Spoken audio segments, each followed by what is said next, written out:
जय माता दी। स्वागत है आपका हमारे चैनल पे। आ गए हैं आपके सामने एक नई वीडियो लेके। और आज हम जिस विषय में आपके लिए वीडियो लेके आए हैं वो है 8 कंडे का व्रत। ये श्राद्धों में होता है। पितृपक्ष की पूजा जब होती है तब ये व्रत होता है। तो इस व्रत की जो कथा है वो हमने अपनी पिछली वीडियोस में शेयर करी हुई है। अगर आपको नहीं पता हो तो उसका लिंक मैं इस वीडियो में नीचे दे दूंगी, आप इसकी कथा वहाँ पर सुन सकते हैं।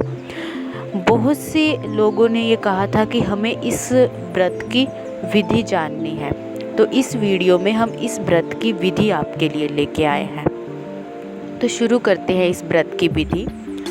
सबसे पहले मैं आपको बता दूं कि ये व्रत जो है वो श्राद्धों में होते हैं और इस व्रत को 8वें श्राद्ध में शुरू करते हैं। अष्टम श्राद्ध से ये व्रत 16वें श्राद्ध तक होता है, 8 दिन। और सबसे पहले आपको पूजा की सामग्री बता देते हैं। पूजा में क्या क्या सामग्री आपको लेनी है। ये पूजा आपको 8 दिन करनी है। प्रत्येक दिन की सामग्री एक जैसी होगी। हर एक दिन आपको सबसे पहले इसमें 8 दाने चावल के लेने हैं, 8 दाने चने की दाल, उसके 8 दाने लेने हैं। सिंदूर, मोली मोली में आपको 8 धागे लेने हैं। जो मोली होती है उसके गिनकर 8 धागे लेने हैं और वो मोली बनानी है आपके हाथ के जितनी, जो आपके हाथ के ऊपर बंध जाए, और उसमें 8 गांठ लगानी है आपको। और उस मोली को व्रत शुरू होने से पहले, मतलब 8वें श्राद्ध से पहले 7वें श्राद्ध को आपको मोली को 8 गांठ देकर मोली बनाकर आपको रख लेना है। पानी में थोड़ी सी हल्दी डालकर उस मोली को भिगो देना है। हल्दी में भिगोने से वो पीली हो जाएगी। दूसरे दिन आप उसको निकाल सकते हैं। और ये आपको मोली 4 बनानी है। एक अपने लिए, एक शिवजी भगवान के लिए, एक पार्वती माता के लिए और एक गणपति जी के लिए। सबके लिए आपको एक ही तरह की मोली बनानी है जिसमें 8 गांठ हो और 8 ही धागे हों। दाल, चावल और आपको 8 दुर्बा लेनी है। दुर्बा जो हरी घास होती है, दुर्बा होती है। और उसके 8 आपको तिनके लेने हैं। जल से भरा हुआ एक कलश लेना है। और ये पूजा तुलसी माता के सामने होती है। बाकी आपको फूल और सिंदूर ये सब सामग्री लेनी है। 8वें श्राद्ध के दिन ये सब कुछ लेकर आपने तुलसी माता के पौधे के सामने पूजा शुरू करनी है। आप एक कलश में पानी भरकर रखिएगा, उसमें सिंदूर, कुछ दाने चावल के, उसमें कोई आपने उनकी गिनती नहीं करनी है। कुछ दाने चावल के, दाल के और फूल के आप कलश में डाल दीजिए और आप तुलसी माता के सामने बैठ जाइए।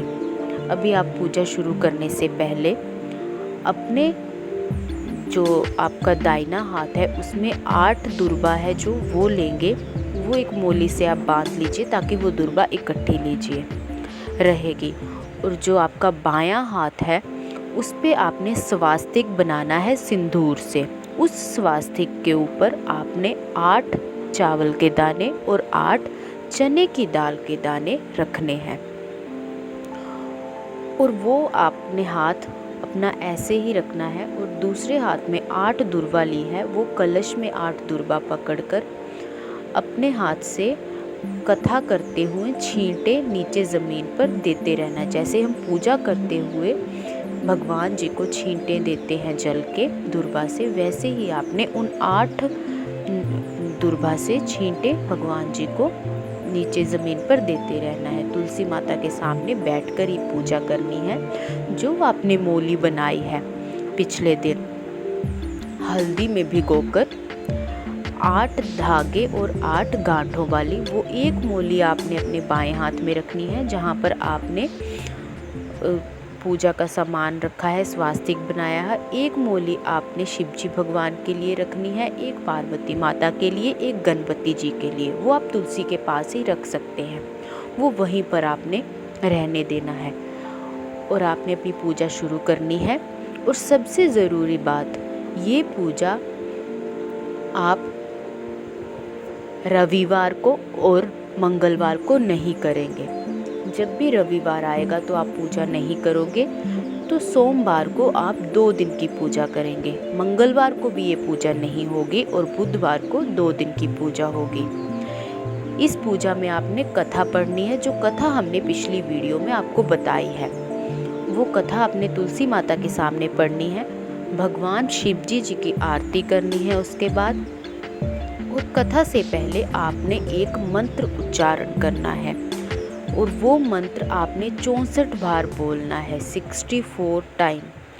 वो मंत्र आपको अगली वीडियो में हम बता देंगे, ताकि अगर आपको वो मंत्र ना बोला जाए तो आप वही मंत्र वीडियो में लगाकर 64 बार रख सकते हो। और दुर्वा से उतनी ही बार छींटे देते रहना है, जो आपने 8 दुर्वा अपने दाहिने हाथ में ली है। बाएं हाथ में स्वास्तिक जिसमें बनाया है और 8 दाने चावल के और 8 दाने चने के रखे हैं, वो आपने अपना हाथ वैसे ही रखना है और दाएं हाथ से आपने दुर्वा से छींटे देते हुए मंत्र का उच्चारण करना है। 64 बार उस मंत्र के उच्चारण के बाद आपने कथा करनी है। उस कथा का लिंक आपको इस वीडियो के नीचे हम दे देंगे, जो हमने पिछली वीडियो में पूर्ण कथा आपको बताई है। कथा के बाद आपने भगवान शिव जी की आरती करनी है और जो आपके पास जल है कलश में, वो सूरज भगवान जी को अर्पण कर देना है। ये इस व्रत की विधि है। ये पूजा आप 8 दिन करेंगे, जैसे आपको बताई है। हर रोज़ सुबह नहा धोकर ऐसे ही आपने ये पूजा करनी है 8 दिन। 8वें दिन आपका जो भी ये सामान होगा, दुर्वा और वो जो भी आपने पूजा में आपने यूज़ किया है, वो 8 दिन का आप इकट्ठा करके साइड में रखते रहिएगा। और 8वें दिन जो आपने मोली बांधी है भगवान शंकर जी की, पार्वती माता की और गणेश भगवान की और अपनी, और पूजा का सारा सामान जल में प्रवाहित कर देना है। 8 दिन के बाद 16वें श्राद्ध के बाद पहले नवरात्रे में आपने ये सामान प्रवाहित कर देना है जल में कहीं भी। और इस व्रत में आपने सुबह सुबह नहाया धोकर बिना खाए पिए पूजा करनी है। पूरा दिन आप कुछ भी खा सकते हो, पर कोई भी खट्टी चीज़ नहीं खानी है। उदाहरण के लिए नींबू या कोई भी ऐसी चीज़ जिसमें खट्टापन होता है, नींबू, आम या ऐसा कुछ भी। ये 8 दिन आपने इन चीज़ों से दूर रहना है और ये चीज़ नहीं खानी है। बाकी आप कुछ भी खा पी सकते हो, बस सुबह सुबह पूजा करनी है आपने खाली पेट। और 8 दिन कोई भी खट्टी चीज़ का सेवन नहीं करना है। आपको मंत्र हम लिंक नीचे दे देंगे और कथा का भी लिंक इस वीडियो के नीचे दे देंगे। अगर कोई भी आपके डाउट हो इस व्रत के लिए या पूजा में या कथा में, तो आप हमें कमेंट बॉक्स में लिख सकते हैं। अगर अच्छा लगे तो वीडियो को लाइक कर दीजिएगा, शेयर कर दीजिएगा, ताकि और लोगों को भी इसका लाभ मिल सके। धन्यवाद।